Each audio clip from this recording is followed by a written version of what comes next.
আসসালামু আলাইকুম, সবাই কেমন আছেন? আশা করি সবাই অনেক ভালো আছেন। আজ এই ভিডিওতে আপনাদেরকে দেখিয়ে দেব আপনার জিমেইলে যদি কেউ মেইল করে তাহলে আপনার জিমেইলে আসে না। তো এরকম সমস্যা যদি আপনার জিমেইল অ্যাকাউন্টে থাকে তাহলে আপনি কিভাবে এই সমস্যার সমাধান করবেন, তো তার পুরো প্রচেষ্টা আজ এই ভিডিওতে আপনাদেরকে দেখিয়ে দেব। সো ভিডিওটি কন্টিনিউ শেষ পর্যন্ত দেখতে থাকুন।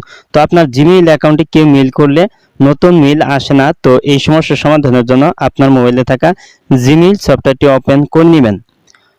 তো আপনার মোবাইলে জিমেইল সফটওয়্যার ওপেন করার পর এখানে বাম পাশে উপরে আপনার জিমেইল সেটিংয়ে টাচ করে দেবেন। তো এখানে মেনু আছে, এখানে আপনি টাচ করে দেবেন। তো এখানে মেনুতে টাচ করার পর আপনি নিচের দিকে চলে আসবেন। তো নিচের দিকে আসার পর এইখানে নিচে দেখতে পাচ্ছেন এখানে আছে সেটিং। তো এখন আপনি এই সেটিংয়ে টাচ করে দিবেন। তো সেটিংয়ে টাচ করার পর এখানে আপনার লগইন থাকা সমস্ত জিমেইল অ্যাকাউন্টগুলি দেখতে পারবেন। তো আপনার যে জিমেইল অ্যাকাউন্টের সমস্যা আছে তো সেই জিমেইল অ্যাকাউন্টটি আপনি এইখান থেকে সিলেক্ট করে নেবেন। তো আমার জিমেইলটা আমি সিলেক্ট করে নিচ্ছি। তো আপনার জিমেইলটা সিলেক্ট করার পর আপনি নিচের দিকে চলে আসবেন।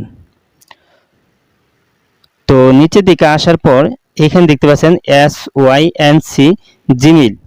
তো এই যে সেটিংটা দেখতে পাচ্ছেন, তো এখানে দেখতে পাচ্ছেন সেটিংটা এখানে বন্ধ আছে। তো এই সেটিংটা তো এখানে আপনি একটি টিক মার্ক বসিয়ে দিবেন।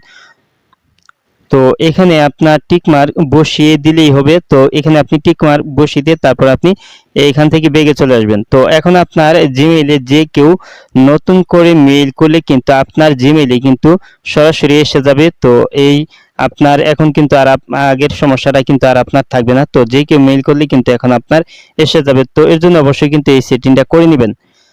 তো আজ এই ছিল ভিডিওটি শেষ পর্যন্ত দেখার জন্য আপনাকে অসংখ্য ধন্যবাদ। ভিডিওটিতে অবশ্যই লাইক দিবেন, আর কিছু জানার থাকলে কমেন্টে জানিয়ে দিবেন। আর আপনি আমার এই চ্যানেলে নতুন ভিজিট করে থাকলে এরকম ইন্টারেস্টিং ভিডিও পেতে অবশ্যই ওপেন টেক ভিডিও ইউটিউব চ্যানেলটি সাবস্ক্রাইব করে পাশে বেল আইকনটি বাজিয়ে দিবেন সবার আগে নতুন ভিডিওর নোটিফিকেশন পাওয়ার জন্য। পরবর্তী ভিডিওতে আবারও দেখা হবে, ততক্ষণ পর্যন্ত ভালো থাকুন। আল্লাহ হাফেজ।